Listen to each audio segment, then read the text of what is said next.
الحمد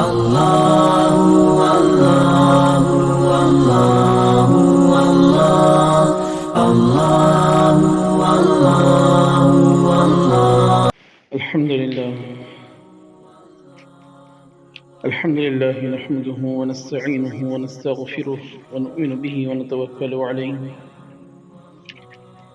ونعوذ بالله من شرور أنفسنا ومن سيئات أعمالنا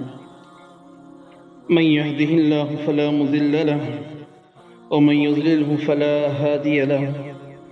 ونشهد أن لا إله إلا الله وحده لا شريك له ونشهد أن سيدنا ومولانا محمدا عبده ورسوله أما بعد أعوذ بالله من الشيطان الرجيم بسم الله الرحمن الرحيم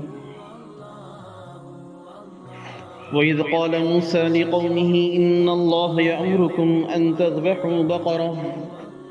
قالوا وتتخذنا هزوا قال أعوذ بالله أن أكون من الجاهلين قالوا ادع لنا ربك يبين لنا ما هي قال إنه يقول إنها بقرة لا فارض ولا بكر عوان بين ذلك فافعلوا ما تؤمرون إلى هذه الآية ثم قست قلوبكم من بعد ذلك فهي كالحجارة أو أشد قسوة وإن من الحجارة لما يتفجر منه الأنهار وإن منها لما يشقق فيخرج منه الماء وإن منها لما يهبط من خشية الله وما الله بغافل عما تعملون صدق الله العظيم وصدق رسوله النبي الكريم ونحن على ذلك لمن الشاهدين والشاكرين والحمد لله رب العالمين. محترم بزرگوں، عزیز دوستوں، گزشتہ ہفتہ ہم نے 2 آیتوں کی تفسیر سنی تھی جس کا خلاصہ یہ تھا کہ اللہ تعالیٰ کی حرام کردہ چیزوں کو ہیلے بہانے کے ذریعے سے اس میں کچھ ٹال مٹول کر کے حلال کرنے کی صورت اختیار کرنے پر اللہ تعالیٰ کتنا ناراض ہوتے ہیں. بنی اسرائیل نے اللہ کی حرام کردہ چیز کو ہیلا کر کے حلال کرنے کی کوشش کی اور اللہ تعالیٰ کی نافرمانی کی تو اللہ تعالیٰ نے ان کے چہروں کو بدل دیا، مسخ کر دیا، بندروں اور خنزیروں کے چہروں میں بدل گئے اور پھر 3 دن کے بعد اللہ تعالیٰ نے اس نسل کو ختم کر دیا. پھر آگے اللہ تعالیٰ نے فرمایا کہ ہم نے اس قوم کو جو اس وقت موجود تھے ان کے لیے نمونہ عبرت اور جو بعد میں آنے والے ہیں ان کے لیے نمونہ عبرت اور جو پرہیزگار اللہ سے ڈرنے والے ہیں ان کے لیے اس واقعے کو، ان لوگوں کو ہم نے نصیحت بنایا ہے. آج مکمل 8 آیتوں کی تفسیر ہے. ان 8 آیتوں میں بھی اللہ تعالیٰ ایک واقعے کو یاد دلا رہے ہیں بنی اسرائیل کو. واقعہ کچھ یوں تھا کہ بنی اسرائیل میں ایک شخص کا انتقال ہو گیا تھا، اس کو قتل کر دیا گیا تھا. اب اس کے خاندان والے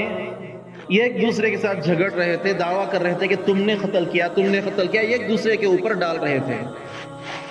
اللہ رب العزت نے حضرت موسیٰ علیہ السلام کے ذریعے سے انہیں یہ کہلوایا کہ تم یہ گائے ذبح کرو اور اس کے ایک لوتھڑے کو، اس کے کاجو کو اس مردہ شخص کے جسم کے ساتھ لگا دو. وہ مردہ شخص زندہ ہو کر قاتل کا پتہ بتا دے گا، پھر وہ شخص پھر مردہ ہو جائے گا. اللہ تعالیٰ نے یہ حکم دیا. بنی اسرائیل کو کرنا یہ چاہیے تھا کہ اللہ تعالیٰ کے حکم کو مان لیتے، گائے ذبح کرتے، لگا دیتے، مسئلہ حل ہو جاتا. مگر جیسے ہم واقعہ سنتے آ رہے ہیں کہ بنی اسرائیل کے اندر کج صفتی ہیں، ان کے اندر ٹیڑھا پن، دماغ پھرا ہوا ان کا، ہر اللہ تعالیٰ کے حکم کے اندر کچھ نہ کچھ تعویلات، بحث و مباحثہ، چھیڑ چھاڑ کرنا. اللہ نے کچھ بتایا تو اس بال کی کھال نکالنا ان کی فطرت میں. تو انہوں نے حضرت موسیٰ علیہ السلام کے ذریعے سے بار بار اللہ کے سامنے سوالات رکھے کہ گائے کیسی ہو، کس رنگ کی ہو، کن اوصاف کی ہو، اس کے اندر کیا کیا ہو، خوبیاں ہوں. انہوں نے جیسے جیسے سوالات اللہ کے سامنے رکھے، اللہ تعالیٰ انہیں اور سخت شرائط بتلاتے گئے اور پھر ایسا موقع ہو گیا کہ وہ گائے ملنا مشکل ہو گئی. بڑی مشکل سے پھر وہ گائے ملی لگ تو ایسا رہا تھا کہ گائے ملے گی نہیں اور یہ لوگ ذبح بھی نہیں کریں گے اس گائے کو، پھر وہ مردہ شخص اس قاتل کا پتہ بھی نہیں بتائے گا، مگر اللہ کا کرنا ہوا کہ انہوں نے وہ گائے ڈھونڈ لی اور اس کو ذبح کیا۔ اس کے بارے میں اللہ تعالیٰ ان 8 آیتوں میں بتلا رہے ہیں۔ شروع کی 5 آیتیں ان لوگوں نے جو حضرت موسیٰ علیہ السلام کے ساتھ بحث و مباحثہ کیا، اللہ کے سامنے بار بار درخواستیں رکھی، اس کے بارے میں ہے۔ پھر آخر کی 3 آیتوں میں اللہ تعالیٰ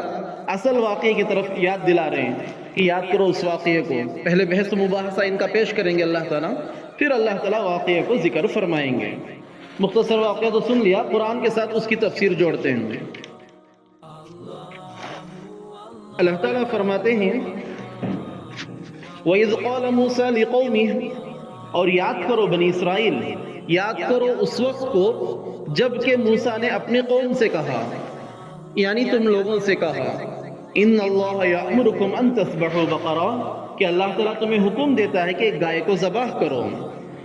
قالوا تتخذنا ہزوا، تو قوم نے اپنے نبی سے کہا، وقت کے نبی سے کہا کہ موسیٰ ہمارے ساتھ مذاق کر رہے ہو۔ واقعہ کیا تھا کہ ایک شخص مردہ ہے، اب اس کے قاتل کا پتہ لگانا۔ اللہ نے جب ان لوگوں نے کہا کہ موسیٰ آپ اللہ سے پوچھو کہ ہم قاتل کا پتہ کیسے لگائیں، توریت میں احکام اس وقت تک نازل نہیں ہوئے تھے کہ قاتل کے ساتھ کیا کیا جانا چاہیے یا قاتل کا پتہ کیسے لگایا جائے، قوانین نہیں آئے تھے۔ تو قوم نے موسیٰ سے کہا کہ جاؤ اللہ سے پوچھو کہ کیسے پتہ چلے گا۔ اللہ نے کہلا بھیجا کہ جانور ذبح کرو، گائے ذبح کرو اور اس کا لوتھڑا لگا دو، تمہیں پتہ چل جائے گا۔ قوم کے لیے یہ ضروری چیز ہے، قوم کے لیے یہ ضروری چیز ہے کہ اپنے نبی کی بات کو مانے، اور جب کہ نبی یہ کہے کہ اللہ نے حکم بھیجا ہے تب تو بغیر چوں چرا کے، بغیر کسی سوال کے ماننا ہے، سر تسلیم خم کرنا ہے۔ یہ قوم پر واجب اور لازم چیز ہے۔ جب قوم ان پر سوالات کھڑا کرتی ہے اللہ کے احکام پر، جبکہ نبی کہہ رہا ہے صاف طور سے کہ یہ اللہ کا بھیجا ہوا حکم ہے، اللہ نے یہ کہلا بھیجا ہے، پھر بھی قوم سوال اٹھائے تو اس قوم کی بربادی میں کوئی شک نہیں رہتا۔ تو انہوں نے کہا کہ موسیٰ یہ قاتل کو پکڑنا کہاں،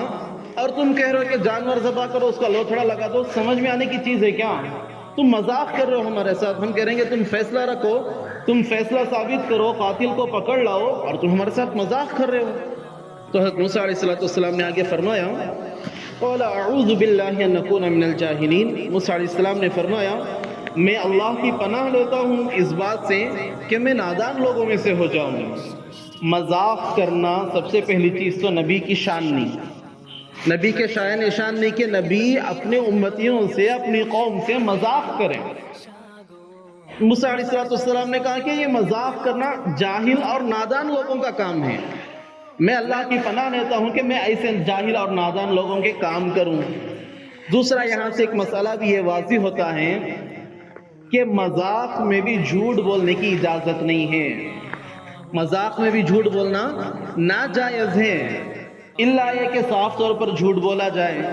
کامیڈی کرنے کے لیے، کسی کو ہنسانے کے لیے، ایسے ہی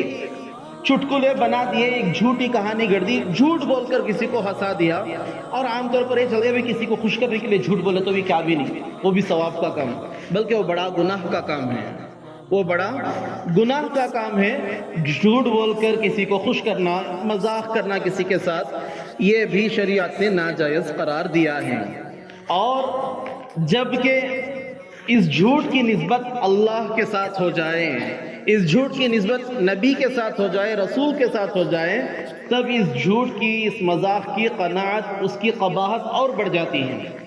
ایک جھوٹ ہے، میں بولا کون کی بولے ایک بات، وہ چھوٹا، ایک جھوٹ میں ایسا بھی قرآن میں ہے، اور میں کہہ رہا ہوں جھوٹ ایسی چیز کے قرآن میں نہ ہو،